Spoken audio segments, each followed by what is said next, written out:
17th. Why am I thinking it's February? Oh, I didn't. No, I decided it because March break, there's so much people. See, that's why I thought you missed it this year. Yeah. See, I got the money tree for you. Oh, Good. Some Thursday and girlfriend from work. The other one moved back in, driving me crazy as usual. My son is a socially who studying George Brown. So they all do their own thing, you know. I just have to do my thing. That's all. you and I both. I have 53. I have, Still young. yeah. I have 53 more months to go, and then my whole life is going to be. Zero. Oh yeah, but yeah. And then, I'm going through my audit right now. Oh my gosh, so stressed. Yeah, but you did pay attention to it, so. I gotta find misters. He says to find his own. I gotta find misters. So More like okay, it. so I'm gonna be like this. So now you can actually no this. So this mirror is only you're gonna be conscious of this mirror now, so I have to block it. Yeah, because how am I gonna? Yeah. But doesn't it reflect on there? Oh no, No. it doesn't. Yeah, it doesn't reflect on there. Did you tell me not to wear light colors? I don't Did know. you Yeah, get you're taller fine. than You the were last fine. time I saw you? Yeah, I always, It's like, I always well, do. I- You know oh, why? that's straight. Because I just cut my hair. When I cut It's my hair, I such- always look taller. But I Oh, just I pretty know. casual Yeah. today. Well, you are more casual than me, so. Yeah, I. A balance for this life. To put on Did you get his commercial yet? No. Okay, that's probably because gonna you're talk- very backlog, I think. Yeah. Yeah. So he did Nice a- guy. I love him. Yeah, yeah. Very nice guy, but Oh, he's no, busy. He's busy, yeah. That's the hard thing. Yeah, so he has. He canceled my show 2 weeks ago because he was sick. I know. So your show too got. Him ago. He came to my office, did a new shot and everything. Oh, okay. Did you to No, him? no, we didn't do anything. Like only 5 minutes suspended. But the reason I went back with the other guy is because his father and myself are good friends. Too. Yeah, you I had wanna a be. yeah. And then he called me back, you know. So That's Yeah, unfortunate you that were it took saying him. That it, he told me what he could do, and I came back, and that was it. yeah.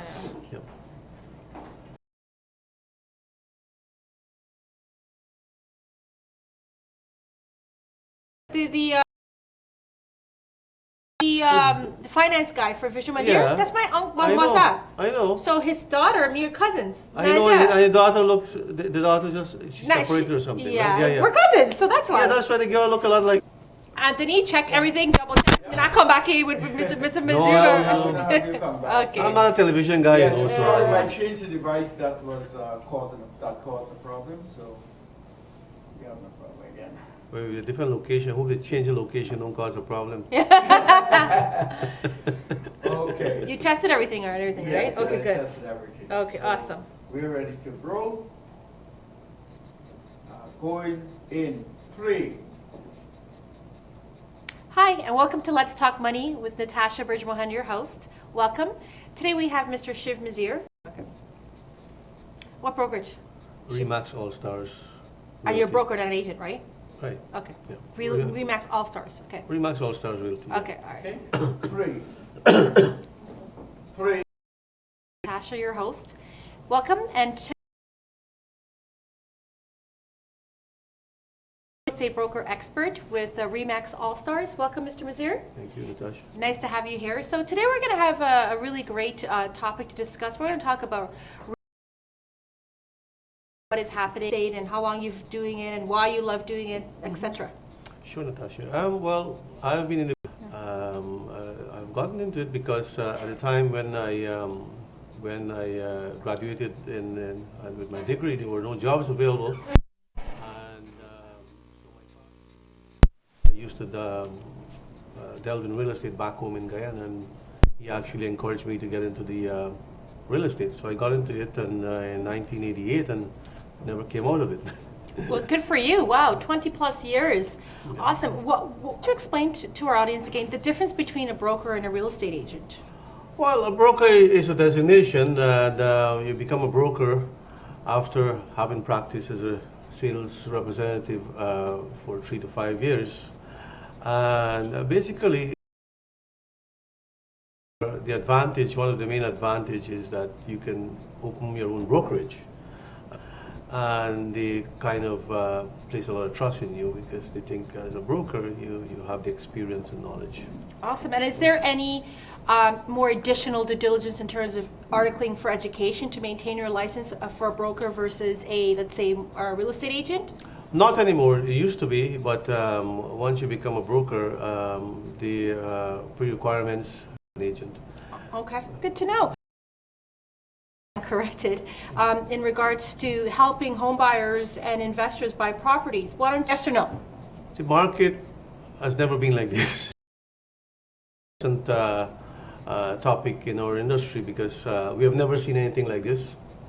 We don't know where it's going. We're all. The trend is that, every 5 years there'll be a cycle. 5 to 10 years, every year you hear that it's going to stabilize, but it's not doing that. So let's talk about that a little bit. Let's expand about that. So you're saying this market is continuing to growing. There is no trend in terms of this great growth, and a lot of experts. It has about this before we get into the cons. So the market's really hot. Tremendous increase in real estate value. We've seen multiple bids happening. We've seen exponential growth in terms of some key sectors in the GTA for real estate. How is this good for the economy? Of course, real estate is a driving force for the economy. Once people buy a property, they have to buy furnishing, you employ trades,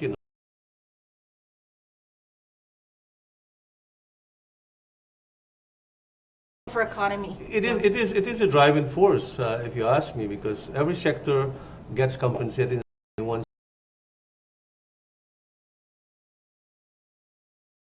Is there going to be the 10, 20, 30% fear?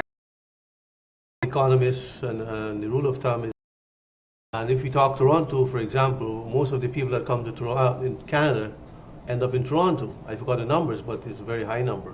For Italy within Toronto itself, because you cannot go buy the country. Immigrants are typically hard working.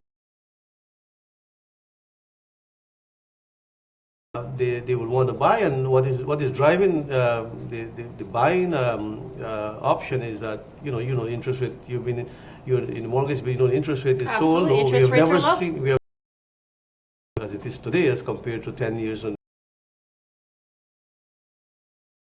it's even working out a bit cheaper than in some cases cheaper than rent. Yeah, So, absolutely. yeah. So let's talk about that fear, that unknown fear. It has to come, but when we look at the market in the past few years, the increments have been very not as wide spaced, right? So you have the increments every year, 6 to 7% increase in property value, and so that kind of thing has been happening for many years. But next 4 or 5 years, because then we'll be looking at properties that are worth 600,000-700,000 today will be worth about $1 million, and who can afford that? So somewhere down the road,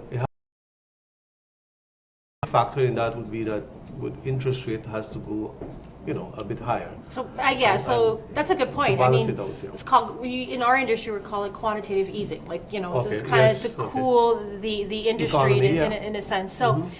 Let's get back into your expertise. I've known you for quite a bit of years. You are in my same circle of network of specialties, and you've been very, very successful in what you do. So why don't you maybe educate our audience again and tell us about, there's certain key areas that you specialize in that makes you very unique and very, very resourceful for real estate buyers and investors that are looking to align themselves with a professional person like you. Why don't you maybe touch on those key areas? But before we do, we are going to break for a commercial, and we'll be right back. Okay, Was I supposed to break? I kind of timed it. that's fine. Okay, all right.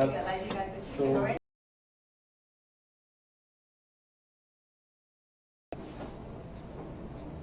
Welcome back to Let's Talk Money with Natasha. I'm your host, and we're here with Mr. Shiv Mazir. Back before commercial, you were going to talk to us about your expertise in certain key areas of the real estate and maybe explore some ideas and education for us today. Okay? Sure.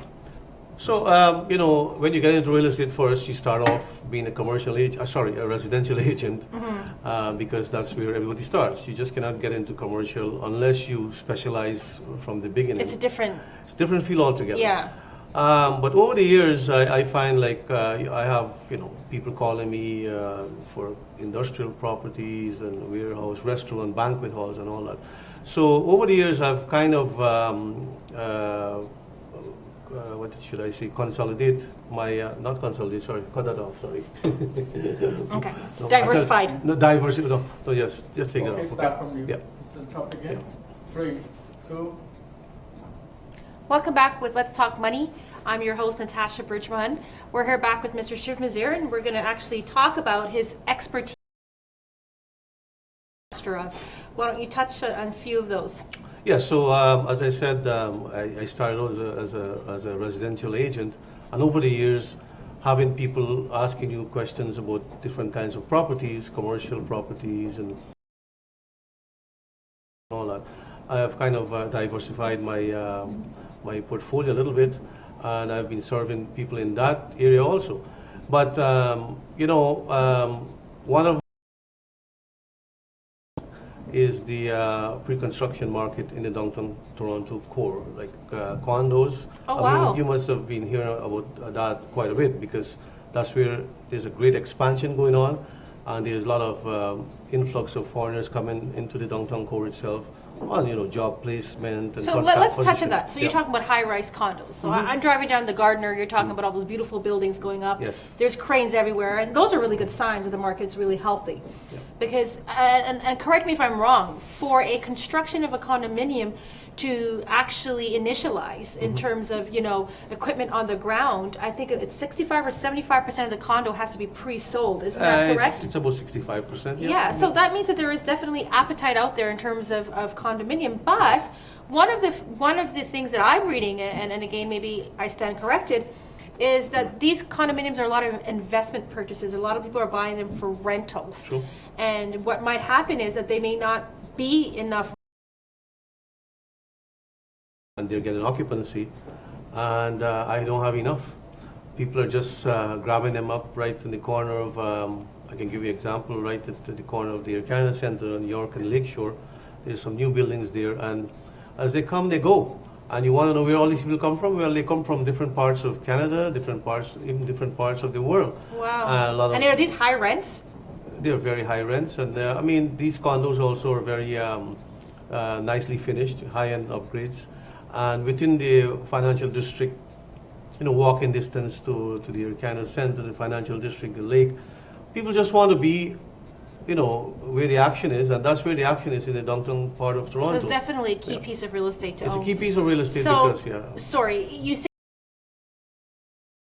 different from the typical real estate agent that will take a home buyer to look at a condominium. What are certain perks or maybe preliminary advantage information that you may have or negotiation that you may have upper hand? Well, having been with the builders for many years, I would say about 10 years in the downtown Toronto core, I've started out with a few builders there. So over the years, because you've accumulated so many sales, they put you on what you call their platinum VIP list, and they would give you goes to the general public and agents. Preview prices, what are that? Are they cheaper than the public pricing? Yeah, what it is, they will give you certain kinds of incentives. Okay, the price may be about the same, but the incentives that you get, for example, you may have things like discount on the parking, discount on locker, assignment free. Assignment fee is usually Waived? Yeah, 3,000 to 5,000. It's waived. So meaning you can sell the property before you even get Occupancy, take possession. And other discounts, upgrade discount and all that. So you get into that, and then by the time it gets to the other agents and it opens to the public, you're ahead by at least $15,000-$20,000 when you take all the incentives into perspective. That's pretty good. And not only is your clients ahead, they also have inside information about a property or a condominium building that's coming on the market before it actually hits the market, right? That is true. We So- normally get it, a few months before it goes to the A few public. months. Very, very interesting. So great. So not only that you specialize in pre-construction high-rise condo in the downtown core and you have access to some wonderful perks, you also specialize in commercial real estate Yes. for clients that are looking for business for self-purchases or investments too I as do. well. Yeah. And what else do you love to do and you're a master of? Well, I mean, I do a little bit of everything. I would say I'm 75% residential, 25% commercial agent. But I mean, basically, I do everything. And now, being with the office I'm in, Remax All Stars, I don't know, my previous program, I had mentioned we have 10 locations. Okay? Wow. So And your brokerage has 10 locations. Wow. Are these satellite offices or locations? No, they're actual locations. Wow. So what that allows me to do is to expand into things like cottages, farm properties, because some of the locations are in places like Lindsay, Bobcaygeon, Sutton, Port Perry. So that opened up a whole entire corridor of opportunity for your clients. So my clients can, if they want a cottage, for example, I have the connection there because we have our offices there and we kind of network among each other because they will have people on their side looking for properties in Toronto. They may not want to come all the way here. So we do kind of a referral basis. But we do have, that's within our office itself. We can actually sell you anything you want these days. So quickly, top 5 things if a person wants to buy a home or they're a first-time home buyer in terms of making sure that they have all the ducks in a row lined up before they come see you and after they see you. Well, I mean, basically qualified. Okay, so that's being, pre-qualified at a bank or with a mortgage broker like myself, making sure that they are qualified for a mortgage amount, a purchase price, and an interest rate, right? That's correct. I mean, there are certain things people look for. They'll be looking for certain kinds of schools, So certain kinds of basically, amenities. let them do, a want versus need list, their wish list. Well, we have, and that's the other thing. If they need that kind of information, I have that in a package form. They can get things to look for when you're buying your first home. We have that in a package form at my office. Then I give them a copy. So you got the action and appraisal. Are those are important too? Well, they're important these days. Though, what is happening because when you have Multiple bids. offers, a lot of times people just waive the inspection, and And for the seller, if things were not disclosed in terms of damage or certain issues, if it was a grow up or there was mechanical or there was a death in the house, is it legal? Is it a legal requirement for the real estate agent to disclose to the other selling party that there was a death in the home? those are legal requirements. Yes, if you ask me, yes. Yeah. So I mean, although you buy a home and we have inspection and whatever and appraisal, the fact is that I mean, a lot of these clauses these days have the grow up clause and suicide clause in there. But even if it's not there on the listing, it's they're liable if there's any kind of It's good to know. Yeah. So, I mean, you're taking somebody, you're showing them around a house, houses, I may say, sorry, and, when you're presenting an offer on behalf of your client, what are some of the exit strategies that you try to put in there if it's not a multiple bid or a bidding war where you have to think out of the box, but a standard agreement would include some of these strategies such as Inspection, that's a very important criteria for and a lot you of have people. access to great inspectors, is that We correct? do have. We have over the years. We use a lot of inspectors. But I mean, that's something some people tend to want to have in their agreement. Although they're comfortable with their home, but I think that's a big thing. Financing, of course. I mean, in most cases, I would get a pre-approval before I even put an offer. So I think the most critical thing for most people, is the inspection, because there are a lot of other fine prints in the agreement of purchase and sale itself that will Protect both parties. whatever. Yeah. So I mean, That's good to know. So, I mean, in closing, let's talk a little bit about if people want to get a hold of you, where they would find you, and where you are. well, these days, with the technology, Google and all these things, but So just Google Shiv Mazir, right? yeah, but my name, of course, I have an email address, smazir@rogers.com, and cell phone is 416-275-7911. And you just, if you go to Remax website, we're there. I mean, these days it's difficult not to find someone if you want to find them. That is actually correct. Listen, it was really amazing having you here today on our show, and I hope our viewers learned a lot about the real estate market and Shiv Mazir and his expertise. Bringing your expertise to the table definitely enlightened me in terms of further information. I'll leave you with one question, and then we will end it for today. Sure. Do you think that Toronto is going to be the next New York City?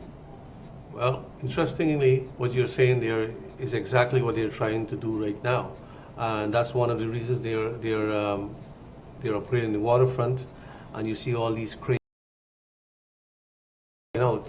Although we are in Paris and all these great cities, we are still underpriced by about 50% in terms of Real estate value. real estate value. So there's still a long opportunity. Long opportunity. So when people say prices is so high in Toronto, relative to these major cities, we are still very low. So, and with all the developments happening, all the cranes and all the waterfront activity going on, they're trying to make downtown core. I'm saying that because people tend to want to converge there when they come. Well, it's a city, right? It's a city, and all City the life, yeah. all the business guys and all the big executives, they want to come there. So the values is only going to go up, and the city is only going to get better, and you're going to see bigger, and you'll be seeing much more condos. It's not even enough. And one article was a few months, they were saying, you have people saying it's too many. Well, one article in the Toronto Star did say that there are not enough condos in the market for people. Because, Interesting. You can't buy a property downtown, even a townhouse is going for $1 million. How many people can afford that, right? Well, you know what? I'll hold you to that, and we'll have another conversation, let's say a year from now, and see where the market is. Sure. And I would love to have you back on our show. Thank you, and Thank you. I hope your host, I'm Natasha, and take care and have a good one. Great. Is that half an hour?